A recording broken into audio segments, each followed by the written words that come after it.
Entrei pela porta sem avisar, com a poeira da minha última missão ainda no uniforme.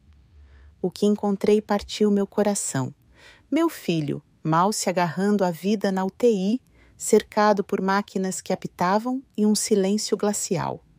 Sem esposa, sem consolo, apenas ele lutando sozinho contra a morte. Mas minha nora?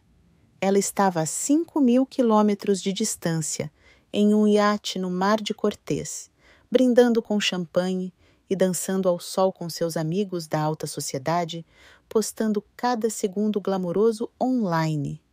Não hesitei. Um telefonema. Cada cartão de crédito, cada conta bancária, cada centavo congelado. 60 minutos brutais depois, seu paraíso desabou. A equipe do iate exigiu o pagamento. Seus amigos se espalharam como ratos. E quando a realidade a atingiu, ela não apenas perdeu o controle, ela explodiu em um colapso tão espetacular que fez seus stories do Instagram parecerem uma piada. Estou feliz que você esteja aqui. Fique até o final e me diga de qual cidade você está assistindo a minha história. Quero saber o quão longe ela chegou. Entrei no Aeroporto Internacional de La Paz assim que o sol começou a aparecer, uma luz dourada entrando pelas grandes janelas do terminal. A velha mala militar, gasta nos cantos, repousava aos meus pés como uma fiel companheira de viagem de mais de 40 anos. No meu pulso, o relógio de bolso do meu pai vibrava suavemente cada vez que eu me movia, como se me lembrasse da promessa que fiz a mim mesma na juventude, sempre voltar para casa. Essa promessa pesava mais do que nunca. Agora, aos 61 anos, recém-aposentada após meu último período de serviço, dediquei toda a minha vida aos fuzileiros navais mexicanos. Das operações de resgate de reféns em Houston aos dias intermináveis evacuando pessoas durante aquele terremoto devastador. Mas hoje eu só queria ser mãe, ansiosa para abraçar Miguel, meu filho. Depois de todos esses anos, arrastei a mala para fora da área de retirada de bagagens com a mesma rapidez e precisão de sempre. Lá fora, o sol da manhã já começava a queimar. Levantei a mão para chamar um táxi. Entrei e disse ao motorista: Rua Las Palmas, 420, por favor. Tentei manter a voz calma, mas por dentro a emoção me martelava como as ondas do mar próximo. Imaginei Miguel abrindo a porta com um sorriso radiante, sentando-nos à mesa e conversando sobre tudo o que eu havia perdido. Em apenas meia hora, eu estaria com meu filho na estrada. O rádio berrava com notícias da Marinha, relatos que eu ouvia diariamente, mas que agora não significavam nada para mim. Ontem, eu havia concluído minha última missão de consultoria estratégica para a OTAN em uma operação antiterrorismo na América do Sul.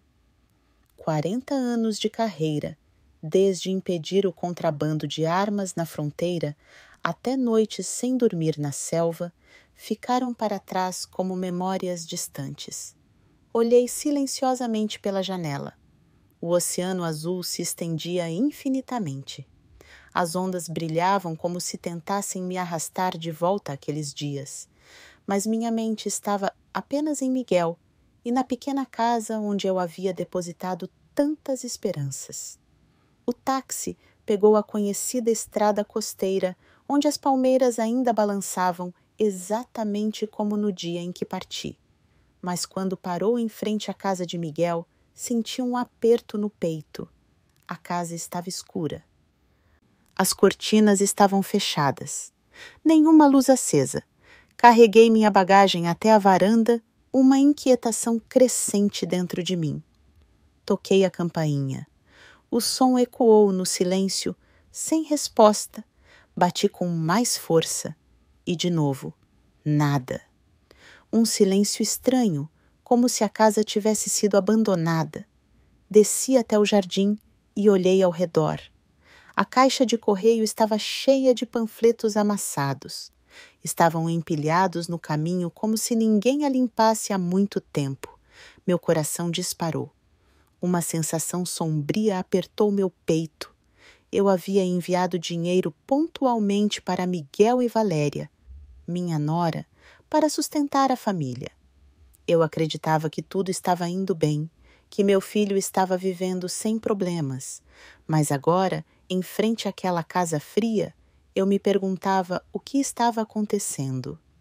Nesse momento, vi Dona Teresa, vizinha de Miguel, regando flores do outro lado da rua. Ela morava aqui desde que eu era pequena, sempre gentil e contando histórias sobre as crianças da vizinhança. Gritei Dona Teresa. Ela levantou a cabeça, os olhos arregalados de surpresa. Valentina, meu Deus, você voltou! Mas não ouviu nada. Atravessei a rua às pressas, com as pernas quase tremendo ao som da voz dela. O quê? Onde está o Miguel? Perguntei, tentando não deixar minha voz falhar. Dona Teresa largou o regador, com o olhar cheio de compaixão. O Miguel está no Hospital San Rafael há 2 semanas. A ambulância chegou no meio da noite. Vi claramente o logotipo do veículo. Ela parou e continuou em um tom mais baixo. E a Valéria, meu filho, me disse que viu uma postagem dela nas redes sociais. Ele está festejando em um iate no Mar de Cortés. Fiquei paralisada. Como se o mundo inteiro tivesse desabado sob meus pés. Miguel estava no hospital. 2 semanas depois, Valéria, minha nora, a quem confiei os cuidados do meu filho, estava festejando em um iate. Senti o sangue parar de correr nas veias. Meu coração batia forte e lancinante. Você sabe onde fica o Hospital San Rafael? Perguntei com a voz rouca. Dona Teresa assentiu e me mostrou o caminho. Sem pensar 2 vezes, saí para a rua e levantei a mão para chamar outro táxi para o Hospital San Rafael. O mais rápido que puder, disse ao motorista, quase em tom de comando. Dezenas de perguntas me rondavam a mente. O que havia acontecido com meu filho para que precisassem levá-lo às pressas? E minha nora? Como ela poderia estar comemorando uma festa suntuosa enquanto meu filho estava doente no hospital? Sentado no táxi, senti meu coração arder no peito. Agarrei meu relógio de bolso com tanta força que meus dedos ficaram brancos. Miguel, meu filho, o menino que corria atrás de mim na praia, que me abraçava toda vez que eu voltava das minhas longas viagens de trabalho. Agora ele estava em um hospital.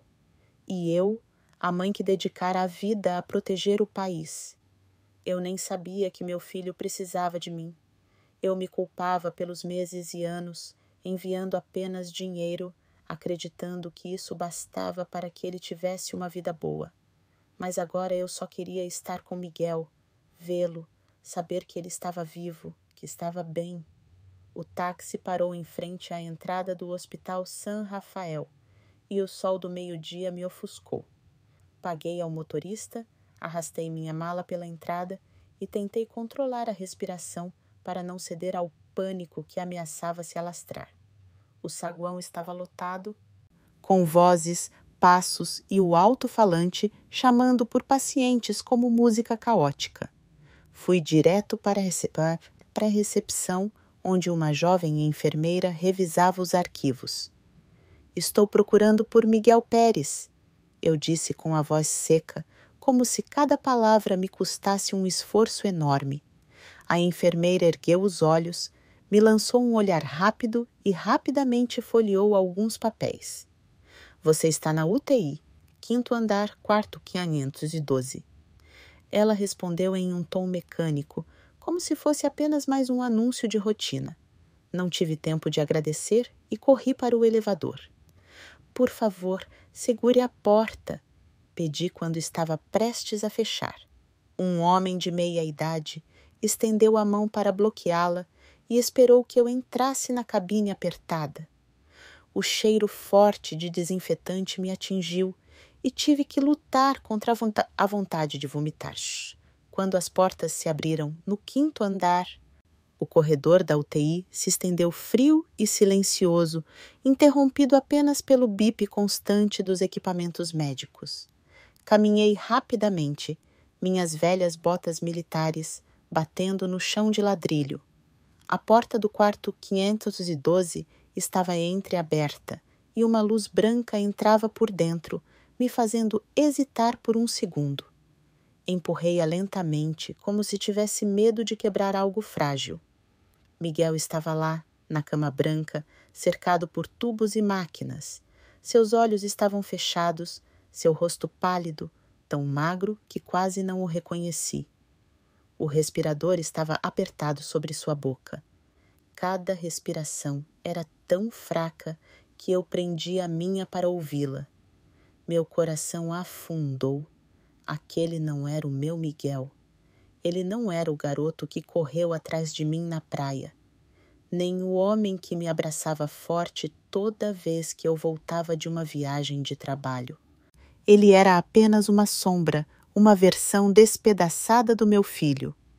Um médico estava parado no canto da sala com uma placa que dizia Julian. Ele verificou os indicadores na tela, seu olhar focado, mas frio. Ele se virou para mim e perguntou: "Você é parente do paciente?" Assenti, minha voz embargada. "Eu sou a mãe, Valentina." Ele assentiu levemente, apontando para Miguel. "Ele tem câncer de estômago terminal.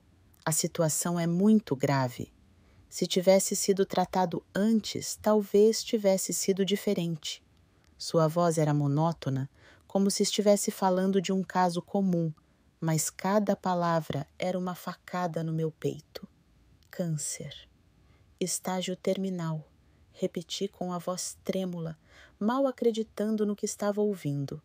1 hora antes, eu me imaginei abraçando-o, ouvindo-o me contar sobre seus dias sem mim. Pensei que o veria saudável, sorridente. Não assim, preso entre máquinas sem vida. Como isso aconteceu? Por que ninguém me contou? Perguntei quase implorando. O Dr. Julian balançou a cabeça com um lampejo de compaixão. Ninguém veio vê-lo desde que ele foi internado. Tentamos entrar em contato com a família, mas não foi possível. Ninguém veio vê-lo. Essa frase me atingiu em cheio no peito. Valeria, minha nora, em quem eu confiava para cuidar de Miguel. Onde ela estava? Lembrei-me das palavras de Dona Teresa. A postagem nas redes sociais, o iate, as festas. A raiva me consumia, mas era abafada pela dor. Aproximei-me da cama e peguei sua mão fria. Sua pele era fina como papel, com veias azuis proeminentes. "Miguel, eu sou a mamãe", sussurrei, contendo as lágrimas. "Estou aqui, filho." De repente, seus lábios se moveram, suas pálpebras tremeram e ele abriu os olhos. Estavam turvos, mas com um brilho familiar. Mamãe murmurou tão baixinho que precisei me inclinar para ouvir. "Mãe, eu te amo." Antes que ela pudesse terminar, o aparelho de ritmo cardíaco emitiu um bip longo e agudo, cortando o ar. Agarrei-me à mão dele. "Miguel." "Não, filho." Gritei, mas o Dr. Julian me puxou, chamando as enfermeiras. "Saiam, deixem-nos trabalhar", ordenou com firmeza. Elas me levaram para o corredor. Olhei pela janela enquanto as enfermeiras corriam. Máquinas estalavam, vozes urgentes, tudo se misturava. Cobri o rosto, chorando incontrolavelmente. "Por favor, não o levem", repeti, como se isso o impedisse. Mas minutos depois, o Dr. Julian saiu. Ele tirou as luvas e balançou a cabeça. "Sinto muito", disse ele com a voz grave. "Fizemos tudo o que podíamos." Senti que estava me esvaziando. Minhas pernas cederam e cambaleei para fora da UTI, sem ousar olhar para o lençol branco que cobria seu rosto. Miguel tinha ido embora. Assim que voltei, não tive tempo de lhe dizer o quanto o amava ou o quanto lamentava tê-lo deixado sozinho. Fiquei parada no corredor, sob uma luz fria e branca, sentindo um vazio imenso, como se o mundo inteiro tivesse desabado. Peguei meu telefone com as mãos trêmulas e disquei o número de Valéria. Do outro lado da linha, ouvi música alta, risos e vozes, como se eu estivesse no meio de uma festa. E aí? Valéria respondeu em um tom seco, sem o menor interesse. Respirei fundo, tentando manter a voz firme. Miguel morreu. Houve alguns segundos de silêncio, e então ela respondeu como se estivesse falando sobre o tempo. Assim, estou ocupada. Conversamos mais tarde. A ligação foi encerrada. Eu congelei. O telefone escorregou da minha mão e caiu no chão. Valéria não perguntou nada. Ela não demonstrou tristeza. Ela estava dando uma festa enquanto meu filho acabava de dar seu último suspiro. Virei-me e caminhei em direção à saída do hospital. Lá fora, o sol ainda brilhava, mas tudo o que eu sentia era frio.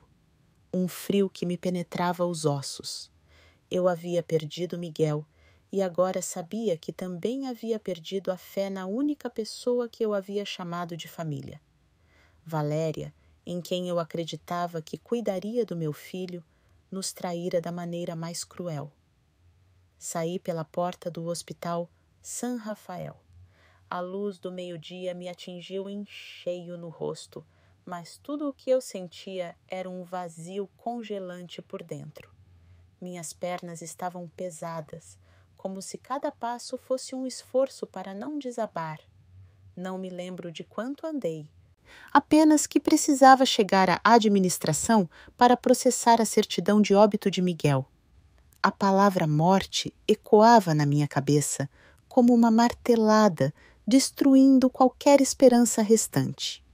Meu filho, a criança que criei e amei, com todo o meu coração.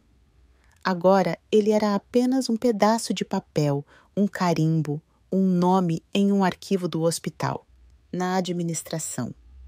Uma jovem enfermeira com o cabelo preso em um rabo de cavalo alto me entregou um saco plástico transparente. Estes são os pertences do Sr. Pérez, disse ela com voz suave, mas apressada pela rotina de um dia de trabalho.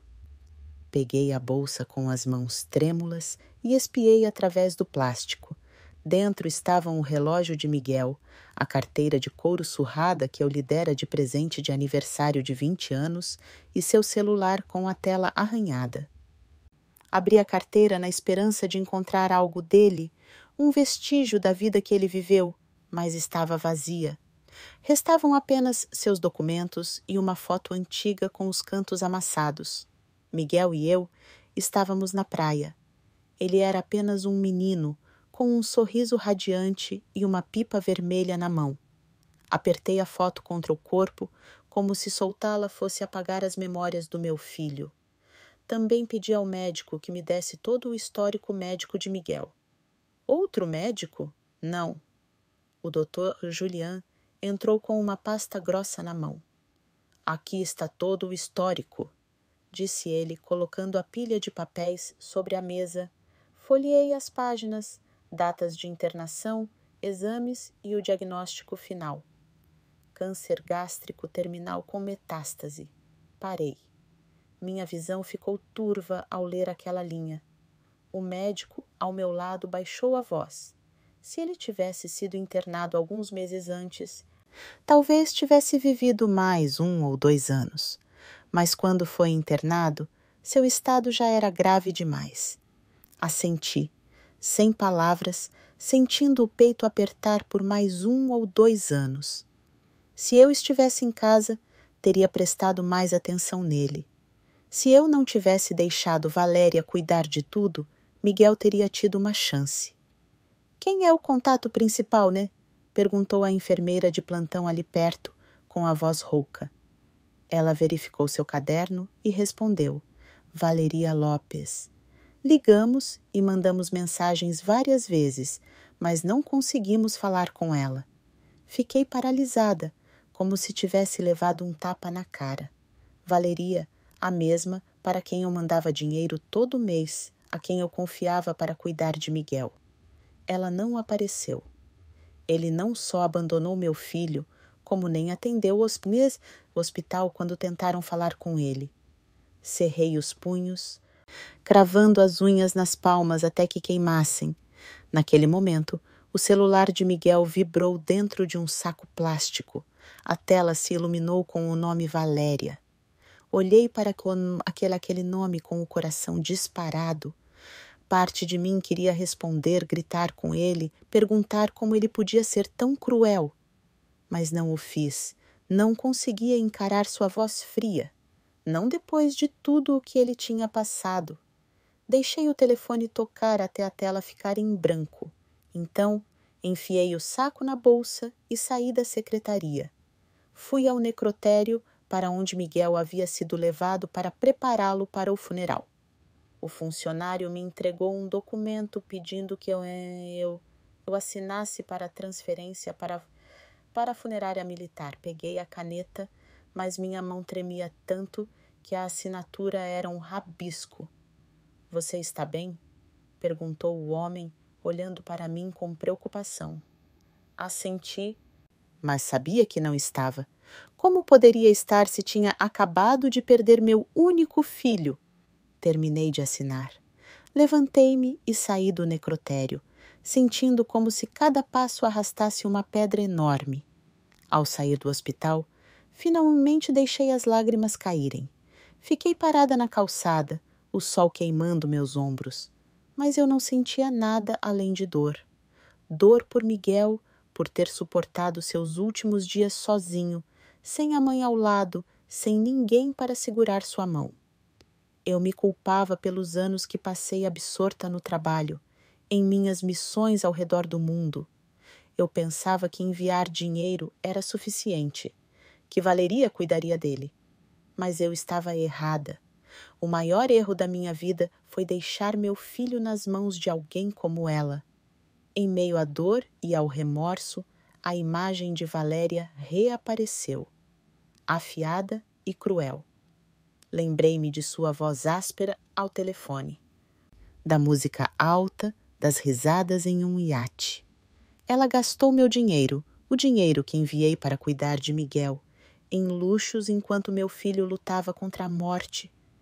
Ela não apenas o abandonou, como ficou indiferente à notícia de que ele havia morrido. Aquela crueldade era como uma faca afiada, cortando-me por dentro, enchendo-me de dor e raiva.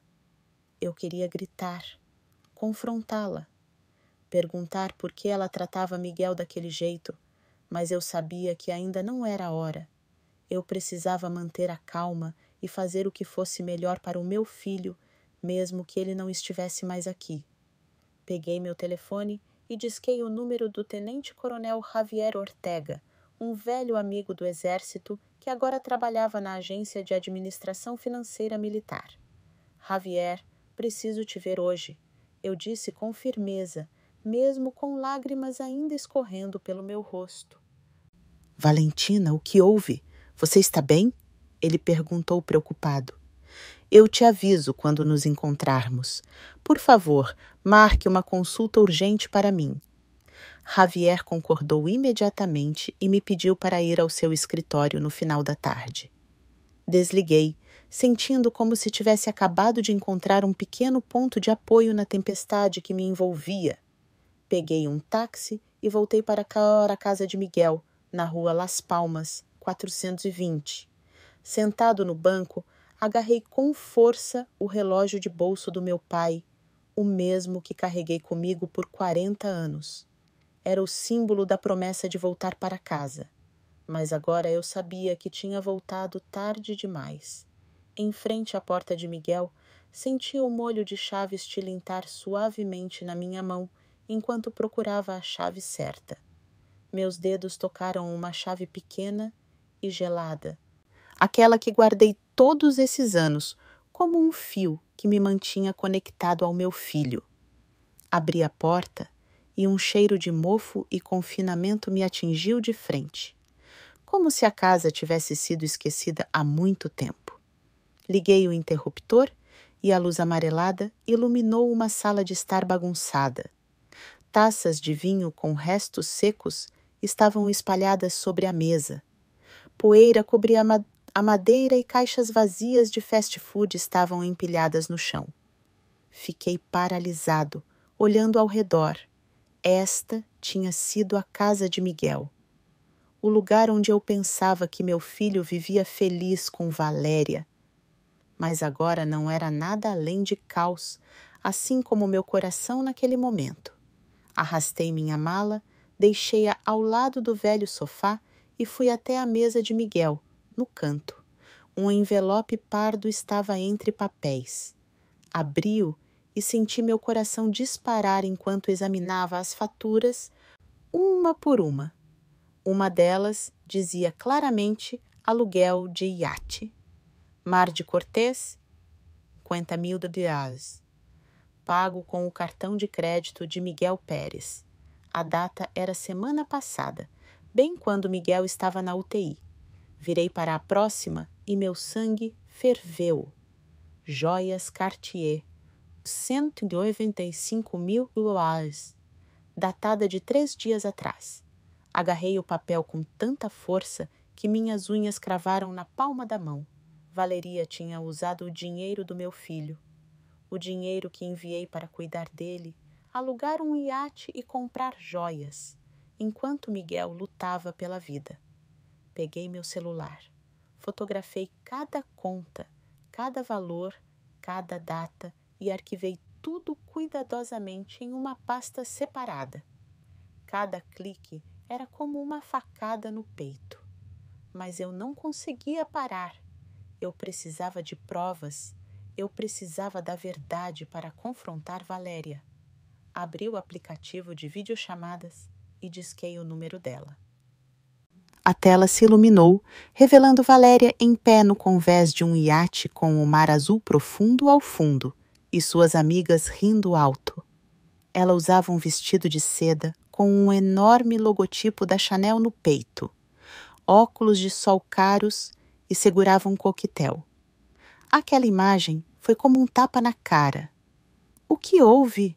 perguntou Valéria em um tom distraído, como se eu a estivesse incomodando. Respirei fundo e mantive a voz o mais calma possível, mesmo queimando por dentro. "Você sabe que Miguel está morto e mesmo assim continua tão calma." O rosto de Valéria congelou por alguns segundos, seus lábios se contraíram, e então ela deu de ombros. "Eu sei, mas ele estava doente há algum tempo. Não havia nada que eu pudesse fazer. Morrer era apenas uma questão de tempo." Ela disse isso suavemente, como se estivesse falando de algo sem importância, não da morte do marido. "Do meu filho." Senti o sangue ferver nas veias, como se todo o meu corpo estivesse em chamas. "Acha que não sei para onde foi? O dinheiro que mandei para cuidar do Miguel?" Perguntei com a voz fria. "Iates, joias, festas, vi tudo nos extratos, Valéria." Ela arqueou uma sobrancelha e deu um sorriso irônico. "Esse dinheiro também é meu. Somos família ou não?"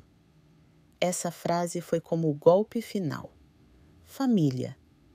Ela ousou chamar isso de família depois de deixar Miguel morrer sozinho em um hospital. Olhei para a tela e disse com a voz firme: "Esta é a última festa que você paga com o meu dinheiro." Desliguei o telefone, sem dar a Valéria a chance de dizer mais alguma coisa. Minhas mãos tremiam, mas não era de medo, mas da raiva que queimava dentro de mim. Eu não podia deixá-la continuar. Não podia permitir que sua crueldade passasse como se nada tivesse acontecido. Disquei o número do tenente-coronel Javier Ortega, um velho amigo do exército que agora trabalhava na Agência de Administração Financeira Militar. "Javier", Preciso da sua ajuda, disse eu assim que Valentina atendeu. Você está bem? O que está acontecendo? Sua voz parecia preocupada, mas eu não tinha tempo para explicar tudo. Vou ao seu escritório agora mesmo. Por favor, tenha os documentos prontos. 1 hora depois, eu estava sentado no escritório de Javier. Uma pequena sala com cheiro de madeira velha e café. Coloquei um maço de contas sobre a mesa, junto com a procuração financeira que Miguel havia assinado para mim antes da minha última missão. Valeria gastou o dinheiro do Miguel, o dinheiro que enviei para cuidar do meu filho nessas coisas, disse eu, empurrando os documentos para Javier. Ele os revisou página por página, franzindo a testa. O que você quer que eu faça? Perguntou. Congele a conta do Miguel agora mesmo, cancele todos os cartões de crédito vinculados e transfira o saldo restante para a minha conta. Javier assentiu sem fazer mais perguntas. Ele me conhecia. Ele sabia como eu agia quando as coisas iam longe demais. Em apenas 20 minutos, ele preencheu toda a papelada. Pronta, disse ele, entregando-me um recibo. A conta está bloqueada. Os cartões de crédito foram cancelados e o saldo transferido para o seu nome. Assenti, sentindo um peso ser tirado dos meus ombros, embora a dor ainda estivesse lá, aguda e constante. Ao sair do escritório, meu telefone começou a vibrar sem parar.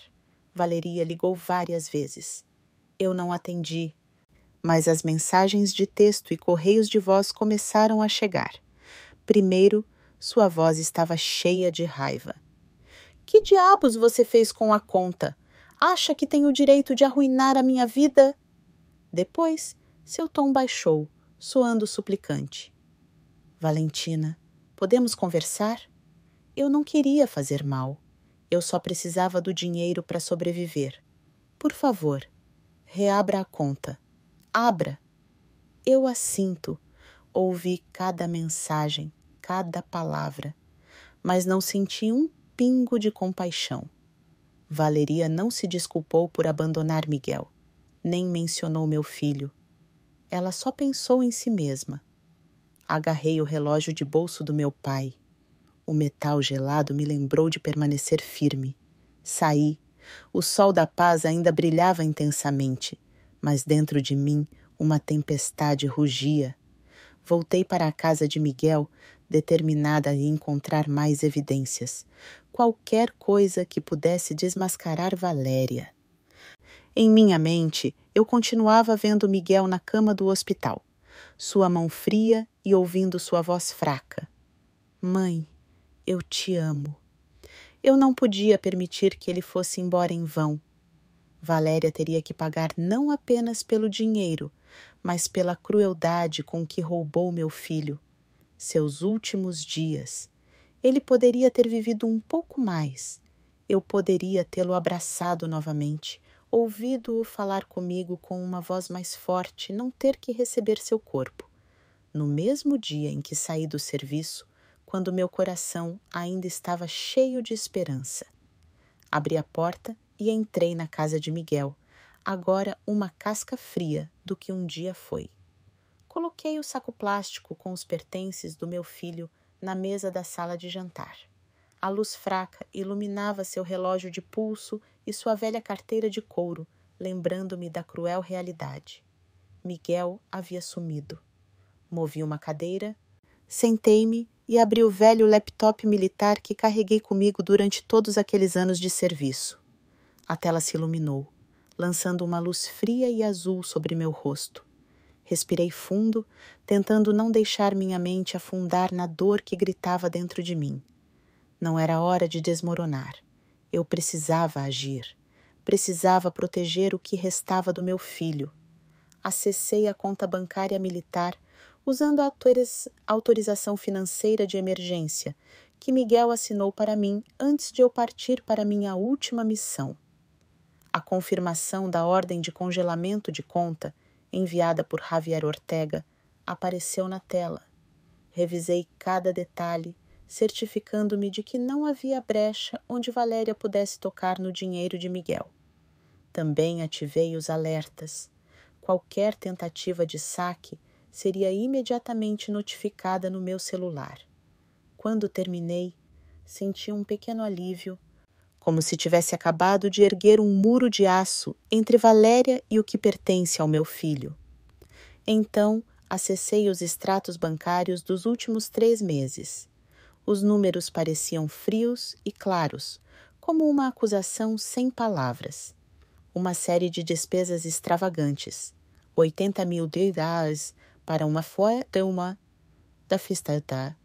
Tem um iate no Mar de Cortés. Os 45 milhões para um jantar em um restaurante de luxo em Los Cabos. 120 mil dólares em uma loja de moda em La Paz. Percorri cada transação e cada valor. Foi como uma facada no coração. Aquele dinheiro era meu suor e minhas lágrimas. Os meses que passei arriscando minha vida no campo de batalha, pensando que estava pagando pelo bem-estar de Miguel. Mas, na realidade, eu estava apenas alimentando a vaidade de Valéria enquanto meu filho estava sozinho no hospital, sem ninguém para cuidar dele. Tirei capturas de tela de cada transação, salvando-as cuidadosamente em um disco rígido externo e em um pequeno pendrive que sempre carrego comigo. Cada clique era uma afirmação. Não vou deixar Valéria escapar impune, vou fazê-la pagar por cada peso gasto, por cada dia que ela deixar Miguel sozinho. Mas, assim que salvei o último arquivo, o telefone vibrou. O número de um banco comercial apareceu na tela. Uma voz feminina educada disse: Senhora Valentina, recebemos uma solicitação para sacar dinheiro de um empréstimo em nome da senhora Valéria Lopes e do senhor Miguel Pérez. A senhora autoriza. Segurei o telefone com força e atendi com voz firme. Não, eu não autorizo. Por favor, bloqueie o cadastro de crédito imediatamente. A funcionária hesitou por um momento e então confirmou. Ok, faremos isso imediatamente. Deseja deixar alguma instrução adicional? Não precisa. Atendi e desliguei. Sentei-me na sala em silêncio, ouvindo apenas o rangido do ventilador de teto. Liguei para Luiz, um velho amigo do setor de telecomunicações que já havia me ajudado a localizar dispositivos em missões secretas. Luiz, preciso que você verifique um número de telefone. Disse com uma voz calma, mas urgente. É da Valéria Lopes. Quero saber onde ela está. Luiz aceitou sem pensar e, em menos de 10 minutos, me retornou a ligação. O sinal do telefone dela é offshore, no Mar de Cortés. Provavelmente num barco. Quer que eu te dê as coordenadas? Assenti, mesmo que ele não pudesse me ver. Mandá-las. Obrigada! Estava começando a escurecer e a luz que entrava pela janela estava adquirindo um tom alaranjado suave. Tranquei a casa de Miguel. Peguei as chaves da caminhonete velha dele, aquela que eu costumava brincar que era velha demais para um cara jovem. Dirigi até o supermercado mais próximo e comprei água, comida enlatada e 3 cadeados novos, os mais fortes que tinham. Na volta, troquei todas as fechaduras das portas da frente e de trás, a cada giro da chave de fenda. Imaginei-me empurrando Valéria para fora do caminho, bloqueando qualquer oportunidade de ela se aproveitar. Coloquei fita adesiva militar com um código sobre cada cadeado. Um hábito dos meus tempos de exército para garantir que ninguém mexesse neles enquanto eu guardava os papéis soltos de Miguel em uma caixa de papelão. Encontrei um caderno velho, gasto, com capa de couro e um fio solto. Abri-o e meu coração deu um pulo ao ver a caligrafia familiar de Miguel. Dentro havia uma lista das quantias em dinheiro que ele havia dado a Valéria. cada uma datada e assinada por ele. E 30.000 medalhas. Marcha para Valéria comprar remédios. Os 50.000 medalhas. Abriu. Valéria disse que precisava de dinheiro para consertar a casa. Folheei as páginas e notei que muitas das declarações incluíam gastos extravagantes.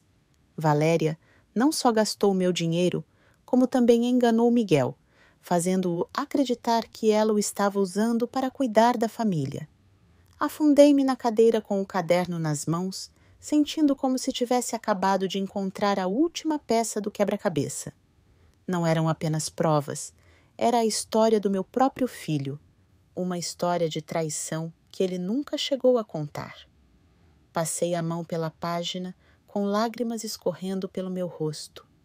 Miguel, sussurrei, sinto muito. Eu não sabia o que você teve que suportar, mas em meio àquela dor, senti uma nova determinação. Aquele caderno era um elo fundamental, algo que forçaria Valéria a encarar sua culpa. Levantei-me, coloquei o caderno na caixa com os outros papéis e olhei ao redor da casa. Tudo ainda carregava a marca de Miguel, a poltrona onde ele gostava de ler, a pequena foto nossa sobre a lareira e o cheiro de madeira velha do chão que ele limpava todo fim de semana. Eu não podia permitir que Valéria entrasse ali, tocasse no que pertencia ao meu filho. Nunca mais. Agarrei o relógio de bolso do meu pai, que estava comigo há tantos anos, e disse a mim mesmo: isso não acabou, Miguel. Vou te proteger mesmo que você tenha partido. Na manhã seguinte, levei a caixa com todos os papéis para a antiga base naval, onde ainda tinha permissão para usar um pequeno escritório, depois que me aposentei. O quarto andar era simples, com uma velha mesa de madeira, algumas cadeiras de metal e o cheiro do mar entrando pela janela. Deixei a caixa no chão, abria e comecei a dispor cada documento sobre a mesa. Faturas, extratos bancários, o caderno do Miguel. Cada pedaço de papel era um pedaço da verdade, e eu sabia que precisava separá-los cuidadosamente para desmascarar Valéria. Sentei-me, respirei fundo e contive a dor que crescia em meu peito. Hoje não era dia de chorar. Hoje eu precisava da precisão de um tenente-coronel da Marinha, não do coração partido de uma mãe. Comecei a comparar cada despesa, cada linha do caderno de Miguel com os movimentos nos extratos bancários. Aos poucos, um padrão claro e cruel emergiu como uma frase. Havia quantias que Miguel havia dado a Valéria em dinheiro, do dinheiro que eu enviava para remédios ou reformas na casa. Mas, ao mesmo tempo, Valeria estava sacando quantias semelhantes da conta do meu filho. Certa vez, Miguel emitiu os 50.000 dólares para Valéria pagar despesas hospitalares. Mas o extrato bancário mostrou que, naquele mesmo dia, os 50.000 dólares foram sacados para pagar um spa de luxo em Los Cabos. Agarrei a caneta com força na mão, minhas unhas cravando-se na palma da mão até queimarem. Valeria não só pegou meu dinheiro, como também enganou Miguel, fazendo-o acreditar que estava cuidando da família, enquanto apenas alimentava sua vida de luxo. Em particular, encontrei uma série de grandes transações feitas logo após a hospitalização de Miguel. Uma fatura me chamou a atenção. Os 6.000 dólares para organizar uma festa de aniversário para uma amiga de Valéria. A festa no iate incluía DJ e bar aberto. A data coincidiu com o dia em que Miguel foi internado na UTI. Fiquei olhando para aquele número, sentindo o sangue ferver enquanto meu filho jazia ali, fraco, lutando para respirar. Valéria festejava, ria e gastava como se nada estivesse acontecendo. Dor e raiva se misturavam, me dando vontade de gritar, mas me contive. Eu precisava de provas. Precisava que tudo estivesse perfeito para que ela não pudesse negar. Peguei o scanner militar do canto da sala e digitalizei cada folha de papel, faturas, extratos e até as anotações manuscritas de Miguel em seu caderno. Salvei 3 cópias, uma no disco rígido interno da base, outra em um disco externo e outra em um serviço de armazenamento em nuvem criptografado que eu usava para documentos confidenciais. Cada vez que eu apertava o botão de salvar, sentia como se estivesse adicionando mais um tijolo ao muro da justiça para Miguel. Quando terminei, virei para o celular do meu filho, que ainda estava na mala plástica do hospital. A pasta de mensagens foi apagada, mas eu não desisti. Abri outros aplicativos de mensagens e felizmente consegui recuperar algumas conversas em um bate-papo em grupo. Valeria enviou uma foto de uma bolsa Louis Vuitton junto com a mensagem. Acabei de comprar esta com o dinheiro do Miguel. Aquele cara não vai viver muito mais tempo. De jeito nenhum. Li várias vezes e cada palavra era como uma facada no meu coração. Valeria não estava apenas se aproveitando, mas viu a morte do meu filho como uma oportunidade. Continuei verificando o e-mail do Miguel, usando a senha que ele usava em nossas contas compartilhadas. Felizmente consegui acessar a pasta de enviados. Encontrei um e-mail de reserva para um cruzeiro enviado da conta do Miguel para uma empresa de eventos. O bilhete me fez parar, ele está usando o cartão da Valentina. Ela não vai sair da base por um bom tempo, e se ela voltar, terá que me avisar. Afundei na cadeira com a cabeça entre as mãos. Valeria não estava apenas tirando o dinheiro dele, ela também estava planejando tudo, sabendo que eu estava longe e não podia supervisionar nada. Ela se aproveitou da minha ausência e da confiança de Miguel para construir uma vida de luxo em meio à dor do meu filho. Naquela tarde, levei todas as informações ao escritório de Javier Ortega, Valentina. "O que você recebeu?" Ele me perguntou sério. Coloquei a caixa sobre a mesa e tirei os documentos e os discos. "Está tudo aqui. Contas, extratos bancários, mensagens, e-mails." Valéria tirou dinheiro da conta de Miguel para gastar, mesmo quando ele estava no hospital. Javier revisou alguns papéis e assentiu. "Isso é ilegal o suficiente para ser usado como prova financeira." "Quer ir mais longe?" Assenti firmemente. "Quero que Javier pague, não apenas pelo dinheiro, mas pelo que fez a Miguel." Ele colocou a mão no meu ombro com um olhar cheio de empatia. "Vou orientá-la na apresentação disso no tribunal, mas você vai precisar de um bom advogado antes de deixar a base." Liguei para Armando Ruiz, um advogado que Javier me recomendou, especialista em casos de abuso financeiro familiar. "Senhora Valentina, posso vê-la amanhã de manhã?" Armando disse ao telefone com uma voz profunda e confiante.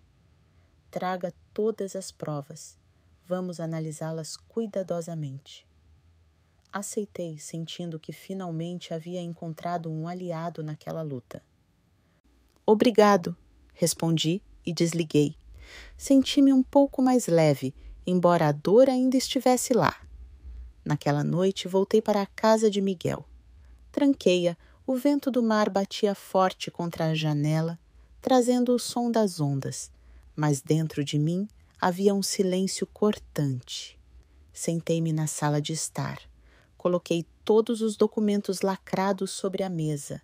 Ao lado estava o relógio de bolso do meu pai, a luz da lâmpada refletindo no cristal gasto. Acariciei-o suavemente e sussurrei: "Miguel, mamãe não vai deixar você ir em vão." Na minha mente, cada próximo passo era claro. Valéria estava errada em pensar que eu a deixaria em paz. Eu estava pronto, não apenas pela justiça, mas pelo amor do meu filho, algo que ninguém, nem mesmo ela, poderia tirar de mim. De manhã cedo, caminhei em direção ao centro de La Paz, onde o escritório de Armando Ruiz ficava discretamente entre prédios baixos. O ar fresco da manhã contrastava com o peso no meu peito, que carregava tanto a perda de Miguel quanto minha raiva de Valéria. Com a caixa de arquivos firmemente guardada debaixo do braço, empurrei a porta. O escritório era pequeno e arrumado, cheirando a papel velho e tinta sobre uma mesa de madeira. Havia uma pilha de arquivos perfeitamente alinhada, um lápis vermelho e uma xícara de café fumegante. Armando. Um homem na casa dos 40 anos. Ele se levantou para me cumprimentar. Apertou minha mão com firmeza, com um olhar penetrante que parecia ver através da minha dor. Senhora Valentina, sente-se, disse ele com uma voz grave, mas calorosa, gesticulando para a cadeira em frente à sua mesa. Coloquei a caixa de papelão sobre a mesa e tirei 3 pastas cuidadosamente organizadas. Extratos bancários, faturas, recibos e os dados de telefone e e-mail de Miguel. É tudo o que tenho, disse eu com a voz seca, tentando manter a calma, embora meu coração doesse cada vez que pensava no meu filho.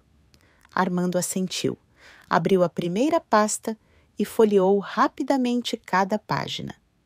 Seus olhos percorreram os números, as faturas e as mensagens cruéis de Valéria. De vez em quando, ele parava, fazia anotações com um lápis vermelho e murmurava: transação ilegal. Evidência clara de abandono.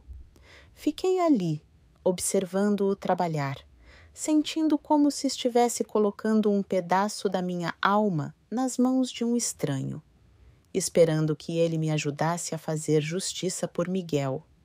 Ele olhou para cima e ajeitou os óculos.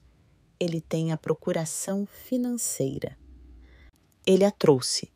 Assenti e tirei da minha bolsa o original com a assinatura de Miguel, registrado no cartório de registro de imóveis militar antes de eu partir para minha última missão.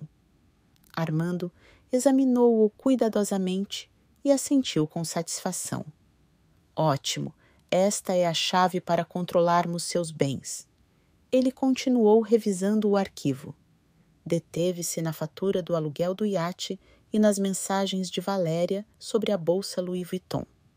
Senhora Valentina, já vi muitos casos de abuso financeiro, mas este balançou a cabeça com um lampejo de indignação nos olhos. Ela não está apenas gastando dinheiro, como também está se aproveitando intencionalmente da condição do filho. É um ato deliberado. Depois de quase 1 hora de análise, Armando fechou os arquivos e me olhou diretamente nos olhos. Este caso tem peso suficiente para ser levado a julgamento. Vamos solicitar um bloqueio de emergência de bens e a administração do patrimônio de Miguel. Com o que a senhora me der, acho que o juiz estará do nosso lado. Assenti, sentindo como se tivesse encontrado um raio de luz na escuridão. Ela está em um iate no mar de Cortês, acrescentei em voz baixa, mas firme. Tenho a localização graças a um amigo. Armando sorriu friamente. Seu olhar era penetrante. Ela não tem ideia da rapidez com que vamos agir. Valeria acha que pode se esconder no mar para sempre, mas a lei não espera. Ao sair do escritório, senti um pequeno alívio, mas a dor ainda persistia. Passei pelo Palácio da Justiça, onde o ar estava carregado com o cheiro de papel e o som das impressoras. Entreguei o requerimento para que o tribunal emitisse a ordem de bloqueio de bens e entreguei o conjunto de cópias que Armando havia revisado. Uma escrivã, uma mulher de meia idade com um olhar cansado, recebeu os documentos e confirmou a audiência. Será nas próximas 72 horas. Avisaremos.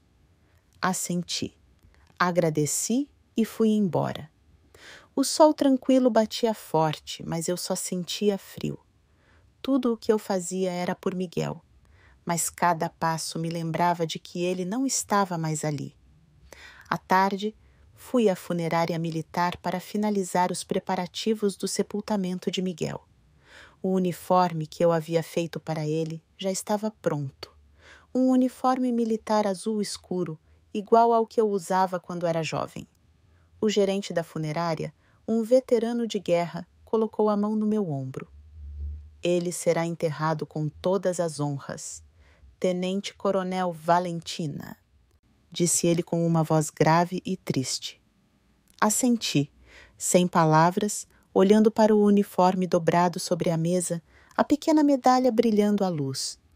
Imaginei Miguel com aquelas roupas, mas a imagem só fez meu coração doer mais. Meu filho deveria estar vivo, sorrindo ao meu lado.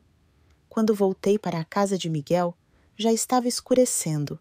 Abri a porta, entrei e vi um envelope branco que havia passado por baixo da porta, sozinho no chão.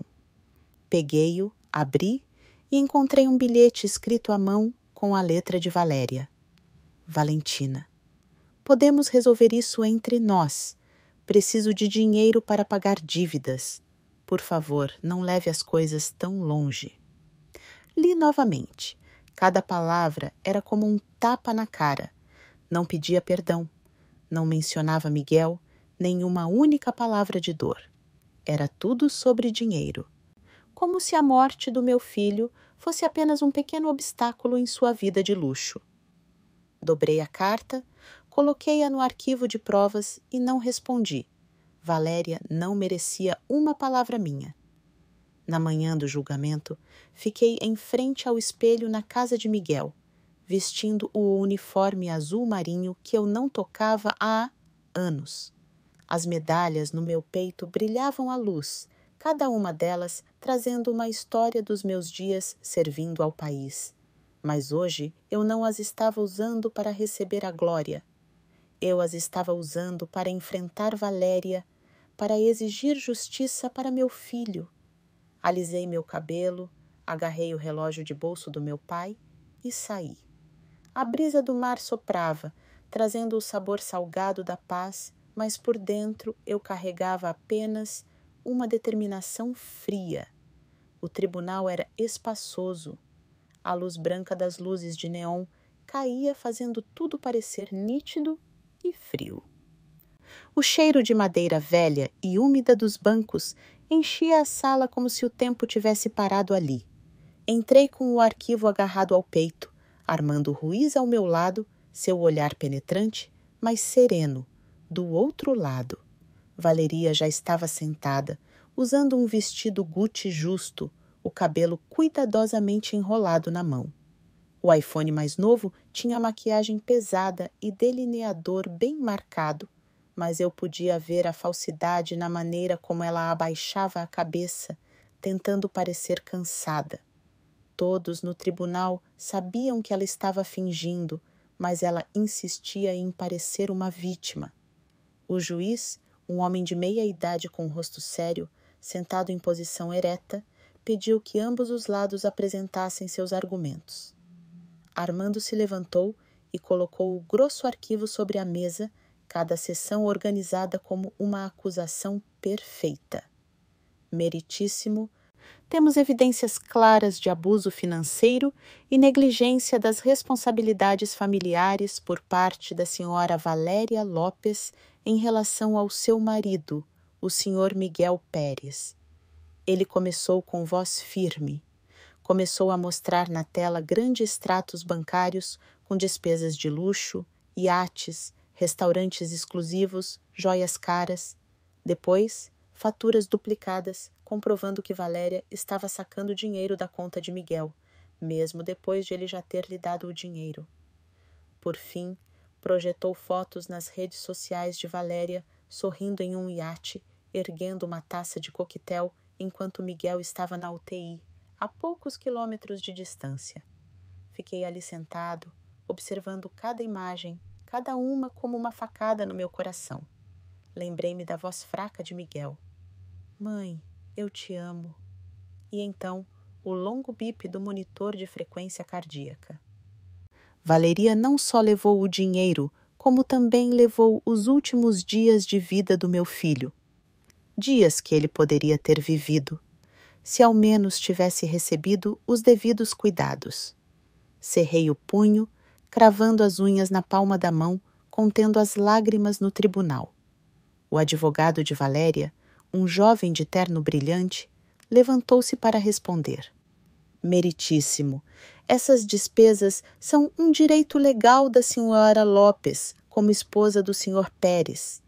Além disso, a doença do senhor Pérez era irreversível. Meu cliente não pode ser responsabilizado. Sua voz era suave, mas vi como Valéria evitava meu olhar enquanto ele falava. Ela sabia a verdade, e eu sabia que ela não poderia negá-la por muito tempo. Armando pediu para chamar uma testemunha, e o doutor Julián, que havia tratado de Miguel, entrou. Ele estava diante do tribunal, com a voz grave, mas clara. Se o senhor Pérez tivesse sido internado mais cedo e recebido os devidos cuidados, poderia ter vivido mais 1 ou 2 anos. Mas ninguém nos contatou. Ninguém o visitou durante as 2 semanas em que esteve na UTI. O tribunal ficou em silêncio e vi Valéria abaixar a cabeça, agarrando o iPhone como se quisesse esconder a vergonha. O juiz olhou para mim, fazendo sinal para que eu falasse. Levantei-me, meu uniforme militar pesando sobre meus ombros, mas me dando força. Olhei diretamente para Valéria, depois para o juiz, com a voz trêmula, mas firme. Eu estava ausente para proteger o país. Enviei dinheiro, confiando que meu filho estava sendo cuidado. Mas ninguém tem o direito de usar minha ausência para matar meu filho. Quando o tribunal terminou, ficou em silêncio. Apenas a respiração suave e o som da caneta do escrivão podiam ser ouvidos. Valeria abaixou a cabeça ainda mais, mas não vi um pingo de arrependimento em seus olhos. O juiz assentiu. Ele revisou o arquivo mais uma vez antes de testemunhar. O tribunal ordena o congelamento de todos os bens do senhor Miguel Pérez.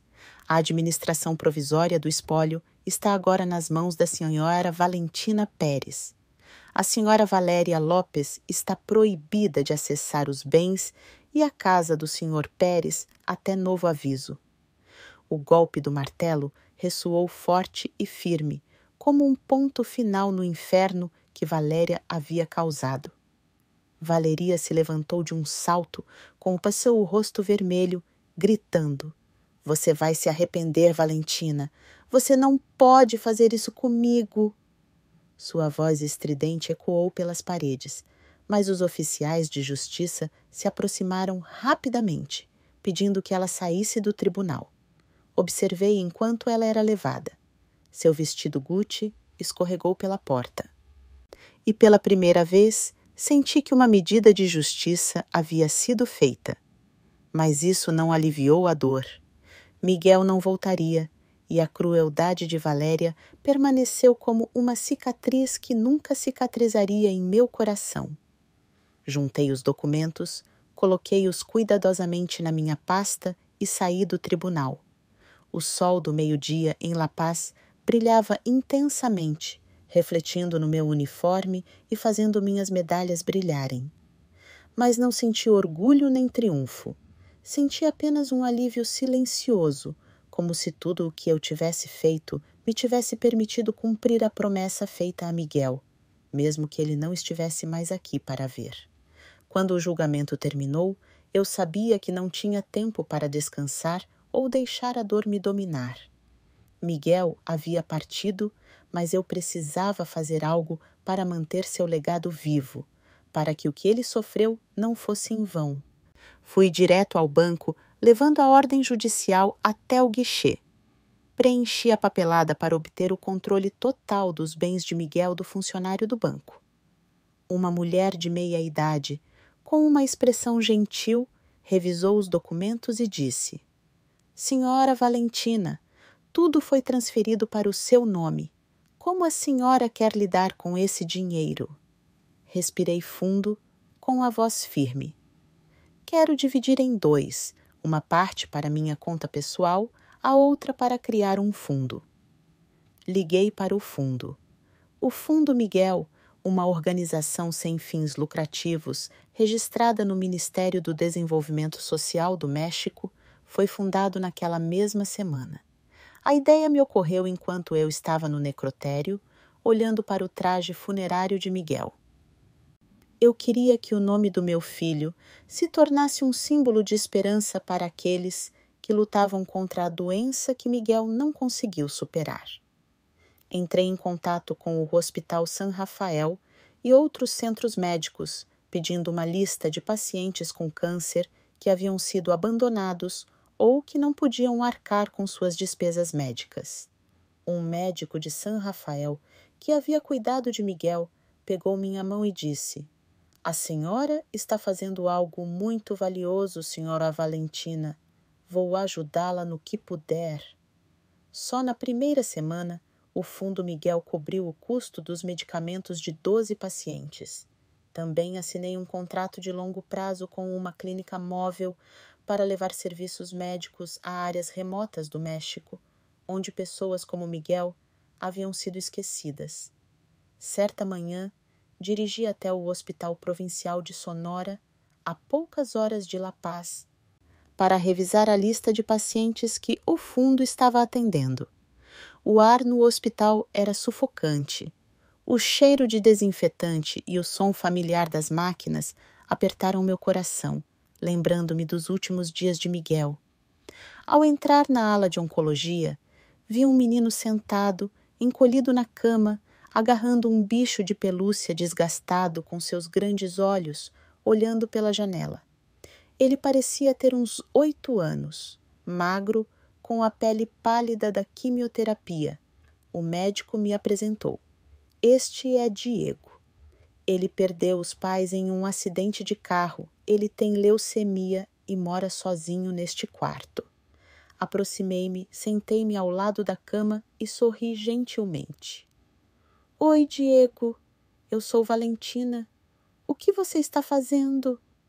O menino olhou para cima e disse em voz baixa: Eu não quero morrer, eu só quero ter uma família. As palavras de Diego foram como uma facada no coração. Seus olhos claros, porém tristes, eram exatamente como os de Miguel. Quando ele era pequeno, quando me abraçou e perguntou quando eu voltaria para casa, peguei sua mãozinha fria e disse: Você não está sozinho, eu estou aqui.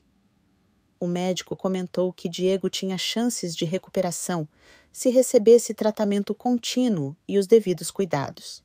Sem hesitar, decidi usar o Fundo Miguel para cobrir todas as suas despesas médicas e contratar uma enfermeira particular para cuidar bem dele. Algumas semanas depois, voltei ao Hospital Sonora, carregando um saco de laranjas frescas e um livro infantil que achei que ele gostaria. Diego estava melhor, embora tivesse perdido quase todo o cabelo devido à quimioterapia. Seus olhos brilhavam e pela primeira vez o vi sorrir, um sorriso inocente que aqueceu minha alma. Sentei-me ao lado dele e contei sobre os dias em que remou pelo mar de Cortés, sobre as ondas grandes e o pôr do sol ardente. Diego ouviu atentamente, acariciando seu bicho de pelúcia. Senhorita Valentina, perguntou ele, curioso. A senhora já sentiu medo no mar? Perguntou curioso. Sorri e acariciei sua cabeça. Claro que sim, mas aprendi que não importa o tamanho das ondas, se você segurar o remo com força, sempre chegará ao outro lado. Toda vez que eu o visitava, levava sua comida favorita, pudim caseiro, suco de manga ou biscoitos de chocolate. Eu me sentava ao lado dele. Eu o ajudava a comer colherada por colherada, limpando sua boca quando ele fazia bagunça. Aqueles momentos me faziam sentir como se estivesse cuidando de Miguel novamente, como se estivesse recebendo de volta o que eu não podia dar a ele antes. Diego começou a se abrir mais, me contando sobre seu sonho de ser astronauta e viajar para Marte. Quero ver o mundo inteiro de cima, disse ele, com os olhos brilhando. Assenti, com lágrimas querendo rolar, mas as contive e apenas sorri. Você vai conseguir, Diego. Eu acredito em você. Certa tarde, enquanto eu me preparava para sair do hospital, Diego pegou minha mão com uma expressão de dúvida. Senhora Valentina, você pode ser minha avó? A pergunta do menino me paralisou, como se o mundo inteiro tivesse parado naquele instante. Olhei nos olhos claros de Diego, vi o reflexo de Miguel e senti meu coração se curar um pouco. Aproximei-me, abracei-o com força e lágrimas rolaram pelo meu rosto. Claro que sim, Diego. Serei sua avó. O menino me abraçou com força. O bicho de pelúcia estava espremido entre nós, e eu podia sentir o calor que emanava de seu corpo frágil. Naquele mesmo dia, iniciei o processo de adoção legal. Entrei em contato com o Departamento de Assuntos Sociais, preparei os documentos e reservei um pequeno quarto na casa de Miguel para Diego. Pintei as paredes de azul marinho, a cor que Diego disse gostar porque lembra o céu. Comprei uma cama de solteiro, uma mesinha e coloquei seu bicho de pelúcia sobre o travesseiro. Cada passo da preparação era uma promessa a mim mesma. Eu não deixaria Diego sozinho, como eu, sem querer, havia deixado Miguel para trás. Resumindo, Miguel não era apenas o legado do meu filho. Ele agora era também a ponte que me levou a Diego, uma criança que trouxe luz aos meus dias mais sombrios. 6 meses após o julgamento, recebi um telefonema do médico do hospital da província de Sonora. Senhora Valentina, tenho boas notícias, disse ele, entusiasmado, do outro lado da linha. Diego respondeu bem ao tratamento. Os últimos exames mostram que não há mais células cancerígenas. Fiquei imóvel na cozinha, agarrando o telefone com força enquanto as lágrimas escorriam pelo meu rosto. Diego, o garotinho que conheci em um quarto frio de hospital, agora tinha uma chance na vida. Obrigada, doutor, sussurrei com a voz embargada. Vou para lá imediatamente. Corri para deixar tudo pronto e levei uma pequena sacola de presente comigo. Um gorro de lã azul que eu havia tricotado para Diego, esperando que ele gostasse. No dia em que Diego saiu do hospital, dirigi a velha caminhonete de Miguel até Sonora. O menino estava parado na entrada da garagem, magro, mas com os olhos brilhantes, abraçando seu bicho de pelúcia desgastado. Quando me viu, correu em minha direção com um sorriso radiante como o sol. Abuela gritou, jogando-se em meus braços. Abracei-o com força, sentindo o calor de seu pequeno corpo, e naquele momento vi a sombra de Miguel.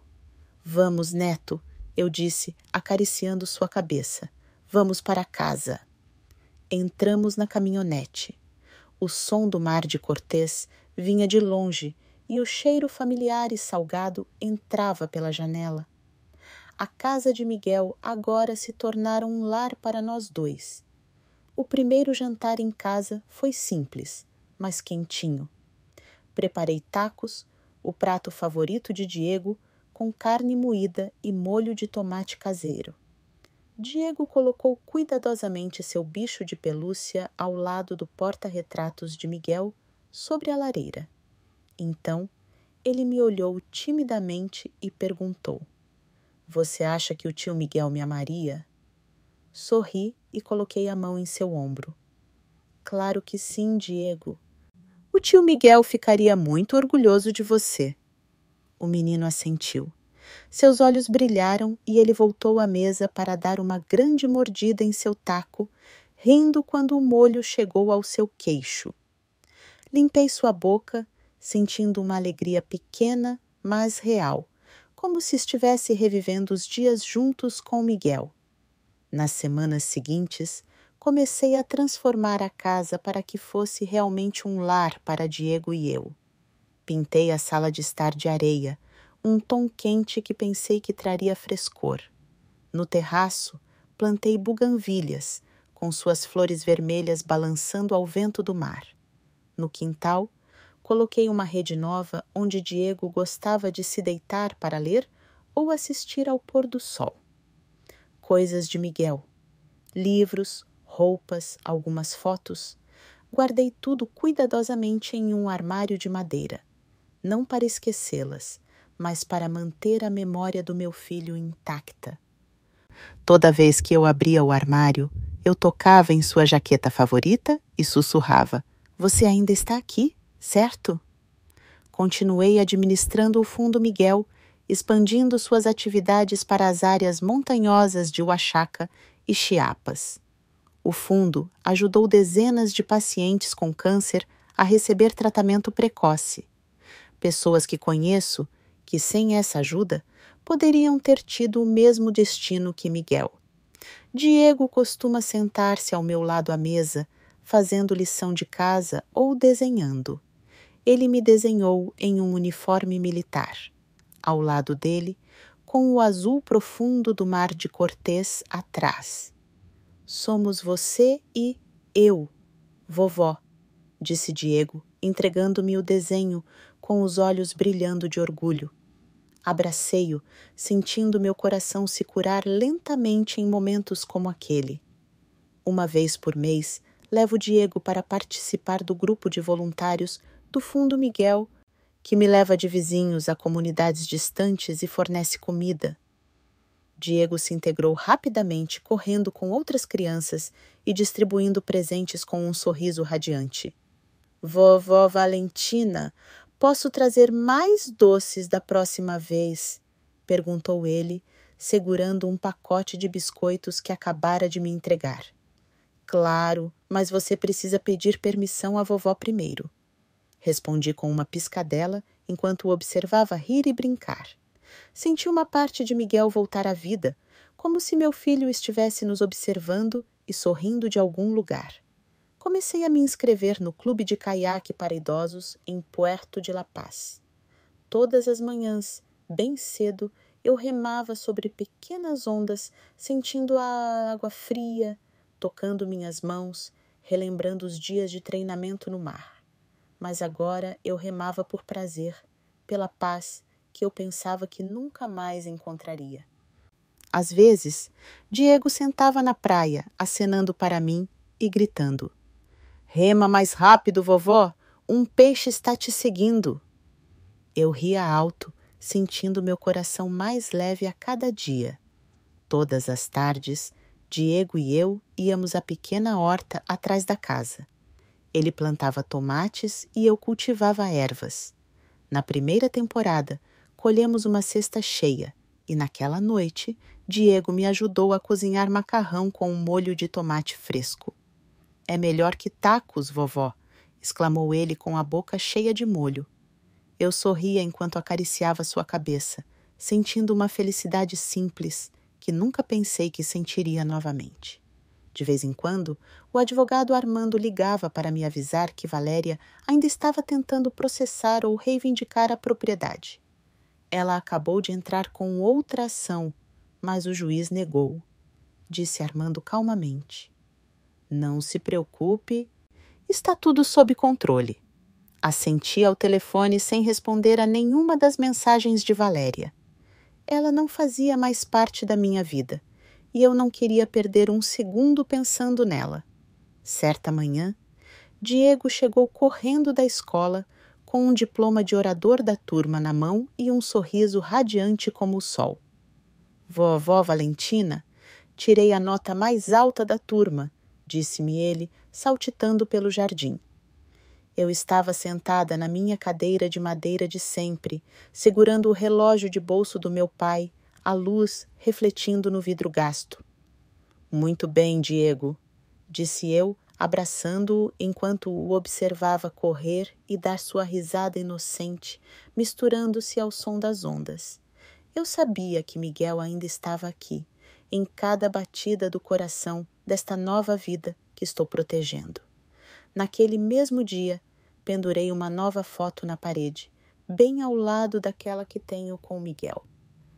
Diego e eu, na costa do Mar de Cortés, no mesmo lugar onde Miguel brincava quando criança, colei um bilhete ao lado que dizia: Miguel está sempre conosco. Dei um passo para trás, olhei para as duas fotos e pela primeira vez em muitos anos senti como se tivesse realmente voltado para casa.